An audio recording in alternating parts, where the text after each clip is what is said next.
bölge dernekleri temsilcileri, başkanları, yönetim kurulu üyeleri var. Ben bir önceki dönem KAFED yönetimdeydim ve hani federasyonumuzun dışındaki yapılarda çok fazla mesai harcadım. Elimden gelen geldiği kadar mesai harcadım. Maalesef gelinen noktada bunların bir kısmının vakit ve enerji kaybı olduğunu düşündüğüm bir yere getirdi süreç beni. Ben az önce söylediğim gibi son 2 yıldır KAFED yönetim kurulu üyesiydim. Bir daha mesela hiç ara vermeden, hiç soluklanmadan bir daha böyle bir görevi üstlenemeyeceğimi ilettim. Yeni seçimlerde aday olmam istendiğinde. Zira içine girdiğin zaman anlıyorsunuz ki evet biz Bağlarbaşı her zaman KAFED'in zaman zaman yaramaz çocuğuyduk. Çok sık eleştirirdik ama içine girdiğin zaman anlıyorsunuz ki aslında çok büyük yokluklarla çok büyük işler yapılmaya çalışılıyor. Bunların bir kısmı başarılamıyor. Ama çok büyük yokluklar olduğunu ben içine girince daha iyi gözledim. Dolayısıyla gerçekten ama gerçekten bu seçimde aday olan 2 listedeki her kardeşimi tek tek, her listenin her üyesini başkanlarından başlayarak tebrik ediyorum. Hiçbir şeyin ne anavatanla ne Türkiye'de iyi gitmediği bir dönemde böyle bir göreve, böyle bir hizmete aday olmak çok onurlu bir duruştur. Kendilerini gerçekten bütün kalbimle tebrik ediyorum. Size İstanbul Kafkas Kültür Derneği'ndeki, biz daha çok Bağlarbaşı'nı kullanmayı seviyoruz. Bağlarbaşı'ndaki yapılan seçimlerle ilgili birkaç şey anlatmak istiyorum. En azından benim tanık olduğum kısmına ait. Değerli büyüğümüz Yaşar Nogay abimiz başkandı. Başkanlığı kendi isteğiyle bıraktı. Yeni yönetim kurulu tesis edildi. Birçok derneğimiz gibi Bağlarbaşı aslında düzenli bağışlarla ayakta kalabiliyor. Bir baktık ki Yaşar abimizin başkanlığında Yaşar abimize, dolayısıyla Bağlarbaşı'na destek veren insanlarımızın bir kısmı kendini geri çekti. Ben artık sizin düzenli bağışçınız olmak istemiyorum dediler. Üzüldük, yapacak bir şey yoktu. Yeni bağışçılar bulmaya, derneği yönetmeye devam ettik. Sonraki başkan Ümit Duman abimiz ayrıldığı zaman aynı şeyle karşılaştık. Yine bağışçıların bir kısmı ben artık desteklemiyorum dedi. Kaldı ki Ümit abimiz de hani bir seçim kaybetmiş değildi. Kendi isteğiyle yönetimi bıraktı ve yönetimde birçok insan devam ediyordu aslında. Ben Yaşar abiden beri onlardan biriydim. Sonra Havva Karadaş başkan oldu. Aynı şey oldu. Çok varlıklı hayatlarını sürdürdüğünü bildiğim insanlardan bir tanesi, ben artık emekli oldum, benim buna param yok dedi mesela. Sonra ben başkan oldum. Havva Karadaş'a destek verenlerden bir kısmı ben artık bağışa devam etmeyeceğim dedi. Havva abla tek tek hepsini aramak zorunda kaldı. Ya bunlar bizim çocuklar. Ben onlara bıraktım. Onlar zaten bu yönetimdeydi. Derken Ümit Dinçer başkan oldu. Kendimi tanıtmayı unuttum. Ateşgil Canberk Dinçer. Şogen Ümit Dinçer başkan olduğunda bizi abi kardeş zannettikleri için bu sorunu çok yaşamadık. Nasıl olsa abi kardeşe verdi falan diyor. Halbuki o bir farklı ailelerin evlatlarıyız. O sonra tekrar aday olduğunda yine pek bir şey değişmedi. Biz sağ olsunlar bağışçılarımız sayesinde ayakta duruyoruz. Ama bu her yönetim değiştiği zaman destek verenlerin elini ayağını çekmesini de o gün bugündür anlamıyoruz. Hatta çok yadırgıyoruz. Bu süreçte Bağlarbaşı'nda toplantılar yaptık. Yani her 2 adayı ve değerli ekibini ağırladık. Kendi içimizde delegeler arasında toplantılar yaptık. Delege olmayanlardan katılmak isteyenlere hayır demedik. Tekrar toplandık. En son önceki akşam, daha doğrusu çarşamba akşamı olağan dernek yönetim kurulu toplantımızda dernek yönetim kurulumuzun geç üyelerinden bir tanesi, bir avukat kız kardeşimiz. İşte hepimiz tek tek söz alıyoruz. Seçimlerle ilgili, gruplarla ilgili fikirlerimizi beyan ediyoruz. Dedi ki ya ben daha ilk defa delege oluyorum. Yani yapabilir miyim ki yani? Ben hani burada bir söz söyleme hakkını kendime görmüyorum. Hani aslında beklediği şey bana göre şuydu. Yani siz kimi söylüyorsanız biz oya verin, ona verin. Bunun çok ama çok yanlış olduğunu düşünüyorum. Şu ana fikri edinmemiz gerektiğini düşünüyorum. Burada 20 yaşlarında ilk defa delege olan, ilk defa oy kullanacak olan insanımızın Mutlu Akkaya ile veya Yıldız Şekerci ile sorumluluğu aynıdır örgütümüz için. Bu eşit sorumluluktur. Onların sorumluluğu yarınki seçimde neyse 20 yaşlarda olsun, ilk defa olsun veya 20. kez oy kullanıyor olsun, her bir üyemizin sorumluluğu aynıdır. Zaten o insanlar yarın buraya gelerek sorumluluk duyduklarını ispatlayacak olanlardır. Gelmeyenler bu konunun dışındadır.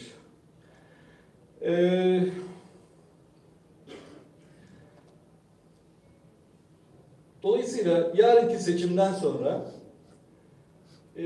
hiçbir grubun, hiçbir adayın ne kazanın tamam ben kazandım artık bundan sonra bir önüme bakarım, yapabildiğimi yaparım, yapamadıklarımı artık hani elimden geldiğince deme hakkı vardır.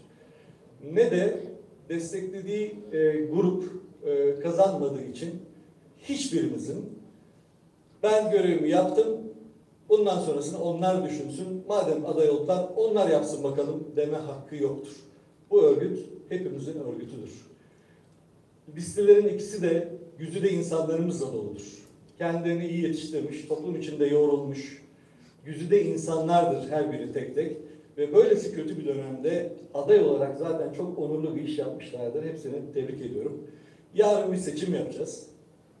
Bu seçimi öyle güzel, öyle başarılı yapalım ki ondan sonra da seçilen gruba öyle iyi destek olalım ki kahve neymiş önce düşmanlar görsünler. Hepinize teşekkür ederim.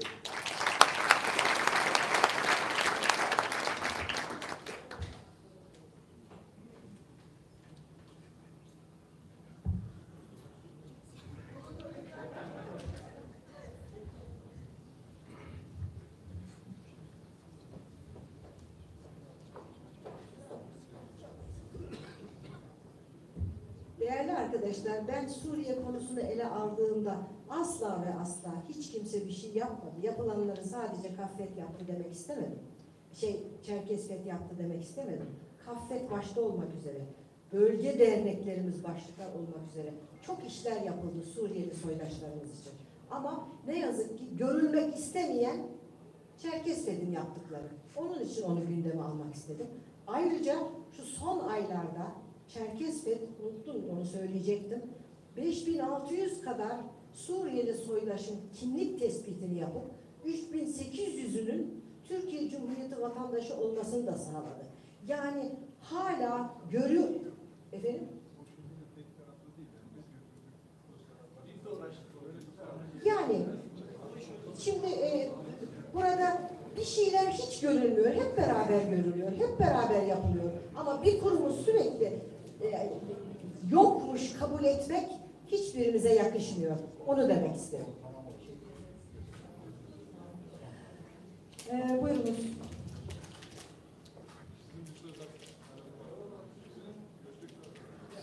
Başka konuşmak isteyen var mı acaba?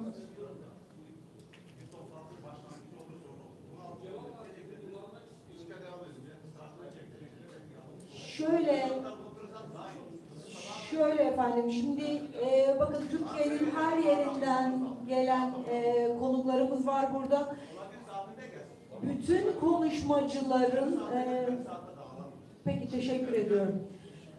Biz yine de tüm konuşmacıların söz haklarına saygı duymak için elimizden geldiği kadar bu kürsüyü burada canlı tutmaya çalışıyoruz. Kaffet Genel Kurulları 2 yılda bir yapılıyor ve bir tek gün istişare günümüz var. Dinlemek elbette çok zor bir şey ama burada söyleyecek sözü olan herkese bir söz vermemiz lazım. Sadece bazı konuşmacılar ne yazık ki diğer konuşmacıların söz haklarına biraz gasp ettiler. Bu konuda bundan sonra bir konuşmacımız var, kendisi burada bekliyor, kusura bakmasın. Şimdi burada karşılıklı olarak konuşmaya başlar ve bunu tartışmaya dönüştürürsek Burhan Bey, bu salondan çıkamayız.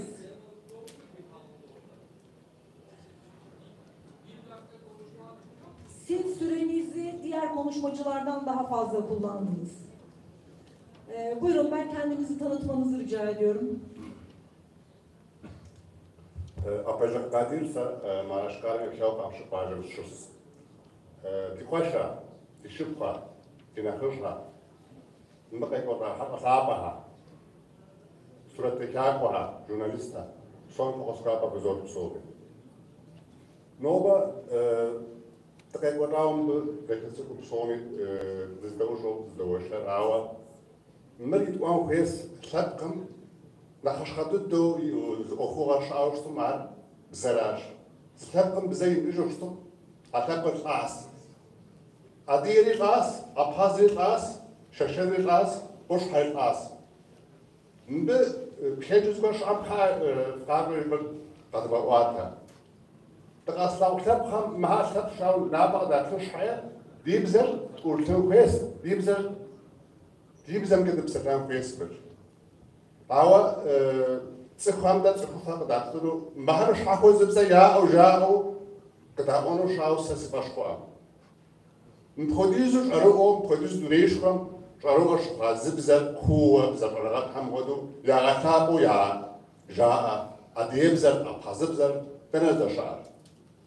Then he gets smarter, the Henao in the other, the Hess, daughter, the faster. No one's going to eat on them, Zembeka.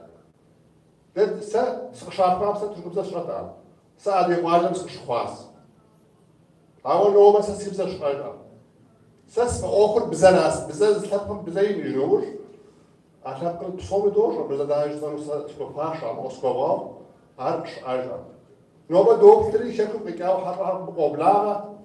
أقل لغة حرها تكذبوا ذكروا حكيم زيد شريط من ده قطعه فرقة مرئيون يبتكس من حد غداية ذلك من ده تخفاشا مخديزو دي تبقاو حر مخديزو يا شكر يا طمان شحي مخديز قواح يا آواش آس جلتاس عبقى يكري يا كور يا تناس الشكرا مخديز بسياتاس هاو بدق ذا مستر معهم دي بتانوش سالك زاكوز غوبن تيتان زاكوز غوبن مراس ددي على خبر شو ديو بسال يشان كاب سال يشكل من على يلا بخش حتى دي بسلاس شاي كاب سلاس شك شتو قلت لكم بساعه يا موبيز باجا شاس دمكمي دم ساعه مياد دي باجا شدوري ددي يا بخو دس موبيز شك شاس دمكمي دم ساعه مي ابو دارد ديش دوري ترى كاود دي اماردا دم قوشتم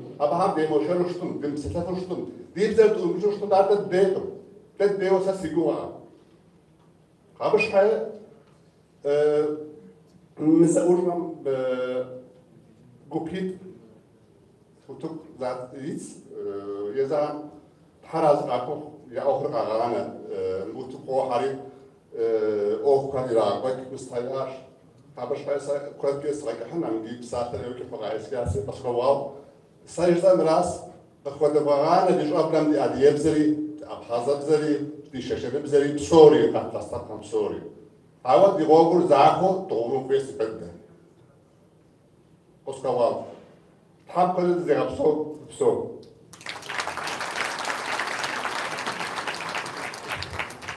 Evet, teşekkür ederiz. Siz buyurun lütfen. Bir şey söyleyebilir miyim? Ben hiçbir şey anlamadım.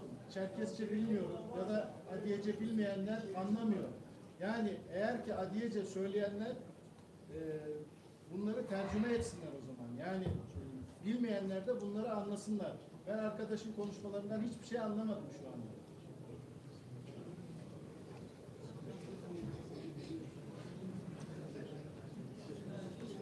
Kadir sen tercüme eder misin yoksa? Şimdi şöyle bir durumumuz var. Bizim bir acı gerçeğimiz var. Burada toplumda hepimiz Kabardey değiliz. Hepimiz Besleney değiliz. Hepimiz Hubuk değiliz. Hepimiz Çeçen değiliz. Hepimiz Abaza değiliz. Ama hepimiz Çerkez diye toplandık buraya. Dolayısıyla biz kendi aramızda bile yeri geliyor tercüman kullanmak zorundayız. Biraz önce Uğur dile getirdi. Dedi ki Biz dedi, hepimiz dedi, mecburen Uğur da aynı şekilde girip konuşacaktı Çerkezce ama herkese hitap edebilmem için dedi, böyle dedi dilimi kullanıyorum. Konuşmacı Hatip de biraz önce dile vurgu yaptı. Tamamen kendi dilimizi kullanamıyoruz dedi. Kendi dilimizle yaşamalıyız dedi. Ben kısaca özetlemeye çalışıyorum. Dilimizi kullanırsak ayakta kalırız dedi. Dilimizi kaybediyoruz. O yüzden her tarafta ana dilimizi kullanarak organizasyonlara katılmalıyız, yürümeliyiz dedi. Demek istediği buydu kısaca özetlemek gerekirse. Ama böyle bir realitemiz var. Yanlış anlaşıldı. Benim demek istediğim her halk kendi kaderini tayin etmeli. Kendi ana dilinde konuşmalı. Ama Doğrudur. işte, Ama bir araya geldiğimizde bizim kendi ana dilimizde bu şekilde oluyor. Mecburen bakın bir arkadaşımız konuştu. Özgün kendi ana dilinde konuştu ama salonun şu anda işaret buyurabilir mi anlayanlar? Peki anlamayanlar işaret buyurabilir mi? Bakın yani büyük bir kesiminde anlamayanlar da var. Yani bunlara da bir saygı duymak için mecburen bu dili kullanmak zorundayız. Yani bu çok şeyimiz değil ama şu olur eksikliğimiz tercüme yapabilirdik. Yani arkadaşımız konuştuğunda yaptırabilirdik. Bundan sonra buna da dikkat ederiz. Buyurun efendim. Adım Özgün Büyük. Ben daha önceki toplantılara dayanarak mevcut bulunan toplumun da içerisinde olması gerektiği söylendiğinden dolayı dışarıdan bir bakış açısı olarak bir şeyler söylemek istedim. Ben kendim Çerkez değilim, Türk bir aileden geliyorum ama bu topluma birçok arkadaş vesaire tanıdıklarla çok ilişkilerimiz oldu. Ben de Sinop'ta yetiştiğimden dolayı. Kafet, evet bir şeyler yapılıyor, var yani yapılmıyor değil. Gençlere yönelik de hatta açıldığını bu sene gördüm. Yani derneğe gelip gittiğimde daha önceki yıllarda biraz yani gençler açısından boş buluyordum. Bu sene kursların daha çok arttırıldı. Gençlerin daha çok geldiği, hemen hemen her akşam her sınıflarda bir şeyler yapıldığını gördüm. Yani şu konuda da bir şey söyleyeyim. Yeni bitirilen konu hakkında. Yani KAFET'in adı itibariyle de yani Kafkas Dernekler Federasyonu'nun Kafkas olduğu için bunun altına farklı toplumlar elbette var.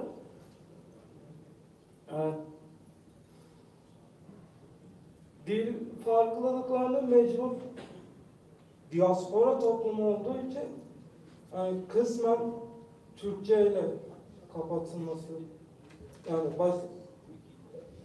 başka türlü olmuyor yani bilindiği gibi. Uzun vadede Çerkezce bilmeyenlerin kendi dillerini veya başka diller bilmeyenlerin kendi dillerini öğrenmeleri daha önemli. Ben her iki ekibin de artık kim kazanır o yarın sonuçlar gösterir. Birbirlerine destek olmaları, büyüklerin o ekiplerin arkalarında olmaları. Mahmut Özden'i anma gecesinde de söylenen şey, onu da tekrar hatırlatayım. Yani bir yönetim bıraktı gitti, buradan kimse orada bu salonda yok diye bir şey olmuştu. Yani bu dikkate alınıp örtüleceğini düşünüyorum. Teşekkür ederiz. Teşekkür ederiz. Son söz olarak genel komisyon diyorum. Bugün için başka söz almayacağız. Söz mü talebiniz var Levent Bey? Doğrudur efendim. Değerli hazırım, çok değerli büyüklerim. Hepiniz Ankara'ya hoş geldiniz. Ankara Derneği adına sizleri burada görmekten çok büyük mutluluk duyuyoruz. Ben açıkçası bugün söz almayı düşünmüyordum. Fakat bu seçim süreciyle alakalı yani birileri çıkar söyler diye düşündüm ama söylenmediği için söyleme ihtiyacı hissettim. Seçim süreci genel anlamıyla çok olumlu geçtiğini söyleyebilirim. Yani hem Sayın Mutlu Akkaya hem Sayın Yıldız Şekerci projelerini anlatmış, vizyonlarını anlatmış, derneklere çeşitli ziyaretler yaparak bunu birebir temaslarla pekiştirmeye çalışmış. Bu Kaffet gibi bir kuruma yakışan bir yaklaşımdır. Fakat bu süreç içinde ve özellikle yani yönetimde aday olan insanlar tarafından değil, onlara yakın insanlar tarafından karşılıklı mı değil mi bilmiyorum ama genellikle Kaffet değişim hareketine yönelik çok çirkin ithamları duyduk. Ve bunu ne yazık ki bazı yöneticiler tarafından, işte sosyal medyada yazıldıysa bunlar ya da çizildiyse, Kaffet'in şu anda yönetimde olan yöneticileri tarafından beğenildiğini ya da aydın dediğimiz insanlar tarafından beğenildiğini gördüm. Bu durum beni çok rahatsız ediyor. Çünkü biz değişim talep edenleri, dönüşümü talep edenlere böyle hainleştirmeye kalkarsak, işte her zaman söylediğimiz şey, şu an bu salonun yaş ortalamasına baktığımız zaman 55-60'tır. Biz bunu 30'lara, 40'lara çekmek istiyorsak, değişim talebinde bulunan ve bu Kaffet'in derneklerinde yetişen insanları hainleştirmeyi, şeytanlaştırmayı bırakmamız lazım. Bunu gerçekten bunun için yani taraf kim olursa olsun bunu bir genç arkadaşınız olarak söylüyorum, bir delege olarak söylüyorum. Toplumun gençlere, yeni nesile ihtiyacı var, yeni fikirlere ihtiyacı var. Kaffet Değişim Hareketi'nin bu yola girmiş olması bence çok büyük bir zenginlik. Seçimin galibi kim olursa olsun, her iki listenin 28 artı 2 başkan hepsinin ama hepsinin iyi niyetle bu toplum için çalışacağından en ufak bir şüphem yok. Hepinize teşekkürler. Sizden teşekkürler. Başka söz hakkı vermeyeceğiz dedik ama bizim bütün programlarımızın sosyal medya aracılığıyla bu salonda olmayanlara duyurulmasına vermiş olduğu katkıya binaen diyeyim son söz olarak Sayın Levent Bey. Guten Abend, sen Mole Levent, Kayseri Gayle Uzun Yarışız, Mole Hasar Alas. Diyerek Türkçe'ye devam etmek istiyorum. Bir örnekle öncelikle şunu belirteyim. Son 3 istişare toplantısında bir üye olarak bu kürsüyü kullanmak isteyen bireylerden biri. Malum internette de yazıyoruz, sağda solda da çiziyoruz ama böyle bir hak tanındı mı sağda solda çizmek yerine, yazmak yerine burada da söz almayı kendime göre biliyorum. Bazıları gerçi Levent kameranı açıyor, kendi çekiyor gibi şeyler, takılmalar yapsa da şöyle bir örnekle başlıyorum. 2 yıl önce 21 Mayıs etkinliklerinde Nalçik'te gimbalsız sadece telefonla koşuyorum. Birisi oradan bana saydırıyor. Mudaraylı bir kardeşimiz. Yorumlar kısmında. Ya Levent telefonun titriyor, Levent sesin geliyor, Levent şu olmuyor, Levent bu olmuyor. En sonunda Levent coştu tabii ki. Kardeşim bugüne kadar bu çocuğa, çocuk da demeyeyim, bu arkadaşınıza yardım ettiğinizde gimbal mı almadı, kameramı çekmedi, o ekranı titretmedi mi? Biraz da düz gitti. Özür dileyerek söyleyeyim ama. Bu örneği şundan dolayı diyorum. Şimdi yarın yapılacak seçimde 2 tane aday grup var. Malum bundan ilk seçim öncesinde de Erdoğan arkadaşımızla birlikte Yaşar Bey'in seçimde adaylıklarını da görmüştük. Ondan önce de, çünkü ben bunların hepsini takip ediyorum, sayfamda var. İstatistikleriyle ilginç bir şekilde var ama nedense bu kurumsal kişiliklerimiz veyahut da burada olan kişiler dahi izlemiyor. Benim çok ilgincime gidiyor. Facebook'ta geçmişe dönelik ben şeyleri bir aylık paylaşıyorum, izlenilmedi. İzlenilmesi için değil zaten, onlar arşiv niteliği olması açısından ben oraya koyuyorum. Yalçın abimiz de aday olmuştu. Bunların hepsi Mole videoda vardı. Fakat o zaman da belirtmiştim ve halen gene aynısını belirtiyorum. Bugün A gelse de B gelse de burada kendilerine de söylemek istiyorum. Yıldız ablam da burada, Mutlu kardeşim de burada. Bundan sonraki seçimde olanlar da orada. Erdoğan arkadaşımız da Yaşar abi aday oldukları zaman da istişare toplantısında da aynısını dile getirdim. Aynı şeyi dile getirmekte maalesef ben de üzülüyorum ama tren aynı. Değişim diyoruz, şu olacak, bu olacak diyoruz, bilmem ne diyoruz, şudur, budur. Değişim kelimesine özür dilerim. Sanki bir gruba yönelik değişim gibi algılanmasın. Yani iki gruplarda belki 3 olur, 4 olur, hepsi bir şey yapacağını ifade ediyor.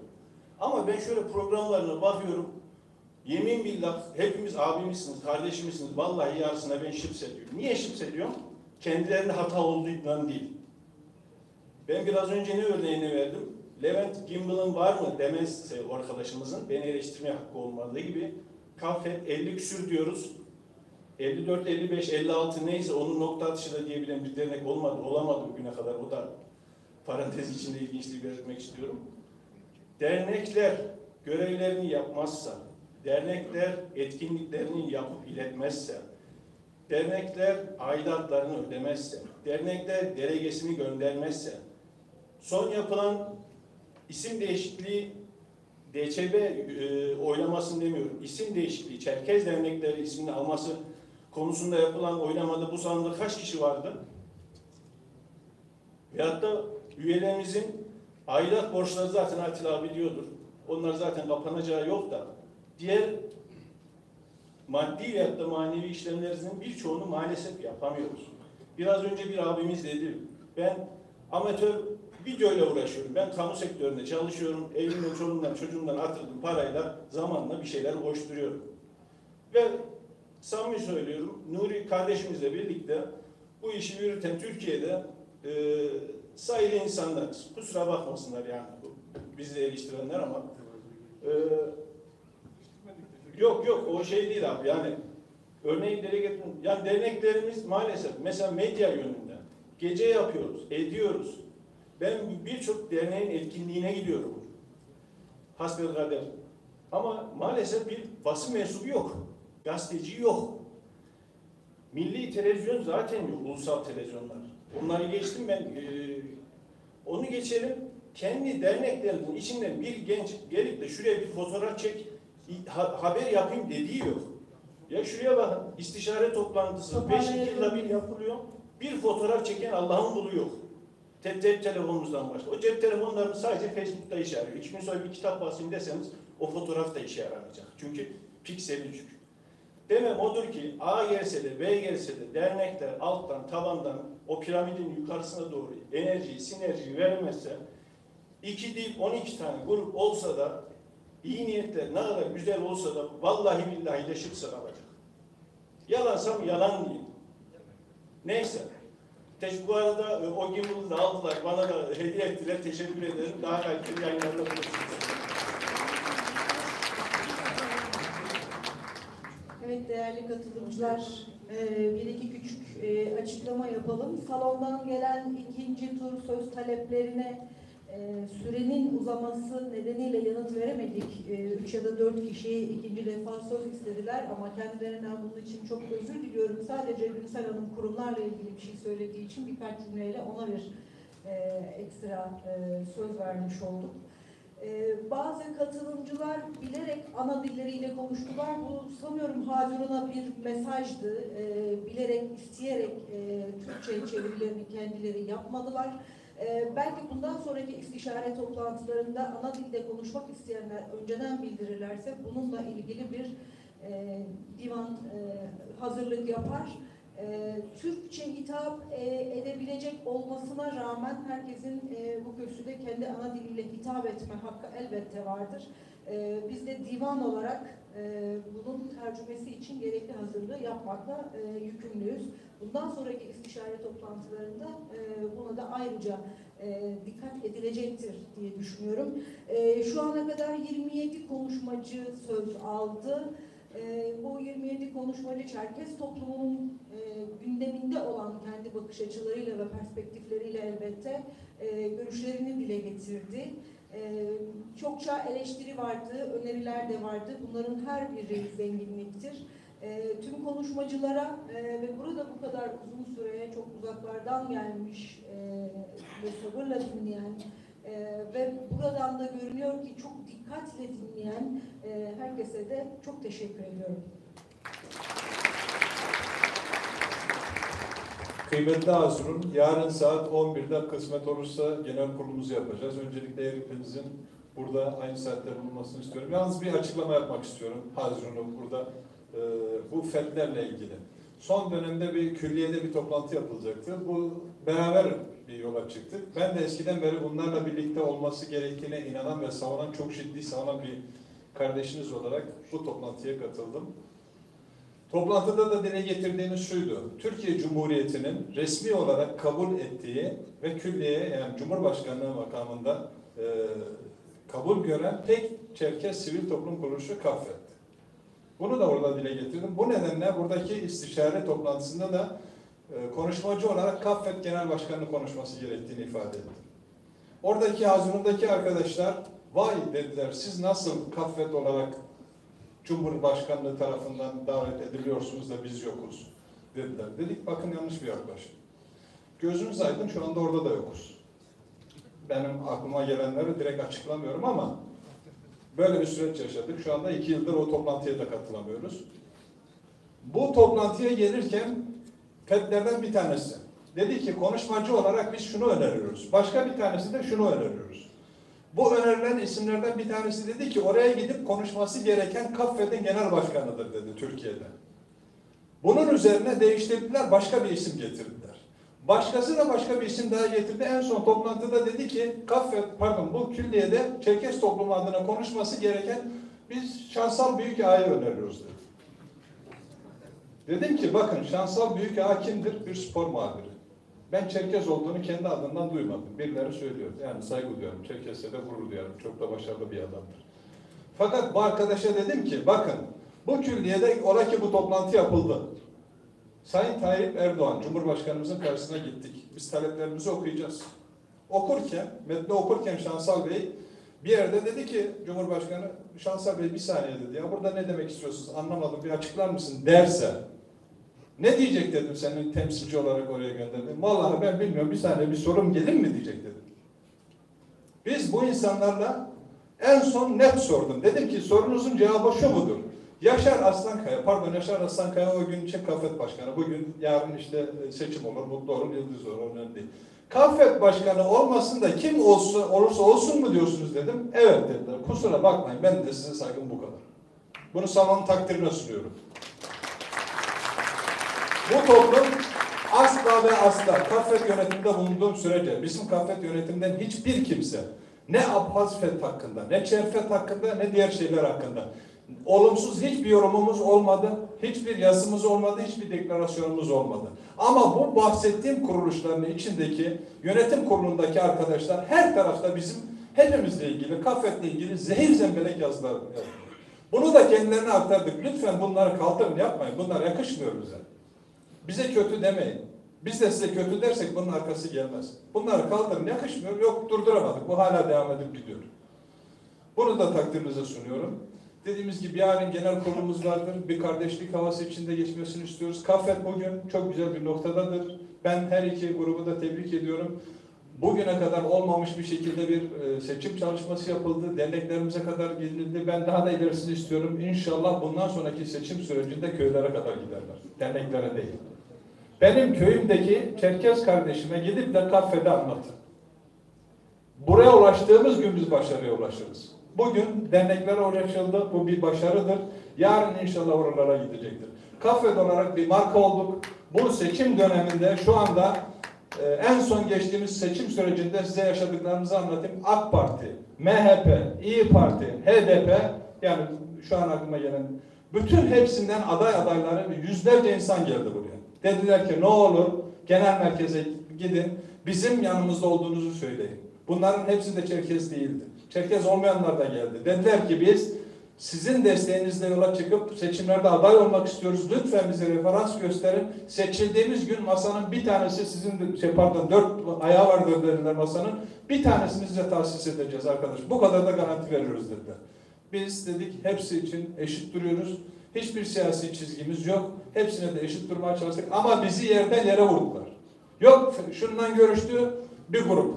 Yok bundan görüştü başka bir grup. Yok şundan görüştü bir grup. Bir bakıyorsunuz birisiyle görüştüğünde bir kesim 7 sülalemize küfür ediyor. Ana avrat gidenler var. Tabirimi mazur görün. Bir kısmı çıkıyor. Başka birisiyle görüştüğünde de bu defa onlar başlıyor. Yani öyle enteresan bir şekilde ki hiç kimse demiyor ama ya arkadaş bunlar hepsiyle görüşüyor Allah razı olsun diyen de çıkıyor ama çok nadir. Benim siyasi çizgim mutlaka var. Hiç kesim var. Burada kimseye siyasi şey yaptırmamaya çalıştık. Buna da izin verilmemesi gerekiyor. Kim seçilirse seçilsin, her zaman yanlarında olacağız. Bu topluma biz, Fahri abi ben saygı duyarım, her zaman sevdiğim bir şey var. Doğru bildiğimi savunurum. Sonuna kadar olması için elimden geleni de yaparım. Ama bir karar alınmışsa da o karara da sonuna kadar uyarım. Kim alırsa alsın. Bu toplum adına biz seçtik, seçeceğiz, insanları buraya getirtireceğiz. Bunlar bizim için burada çaba sarf ediyor. Çoluğunun, çocuğunun nafakasını kesiyor, gününü kesiyor, günlerce yol geziyor, kilometrelerce. Yani birileri oturup şurada 2 kalem yazarken 2 kalem yazdı dediğim bu. Bu insanlar gece gündüz yol geziyor. Veya hakaretlere maruz kalıyor. Veya çoluğundan, çocuğundan, eşinden taviz verip geliyor. Lütfen bunlara saygı duyun. Ve her zaman burada biz dedik ki gelin eleştirilerinizi yüzümüze söyleyin. Toplantılarımıza katılın dedik. Ya şu toplantı dünyada yok diyor. Bakın örneği yok. Öz eleştirinin en büyüğü budur. Böyle bir öz eleştiri yapabilen toplum var mı? Gördünüz mü? Yok. Bu inşallah devam eder gider. Ben başta da söylemiştim, sonunda da söylüyorum. Bunu başlatanlardan Allah razı olsun. Bu toplum adına çok güzel bir iş başardılar. Hepinize saygılar sunuyorum. Yarın saat 11'de mutlaka hepinizi burada bekliyoruz. Katıldığınız için çok teşekkür ederim.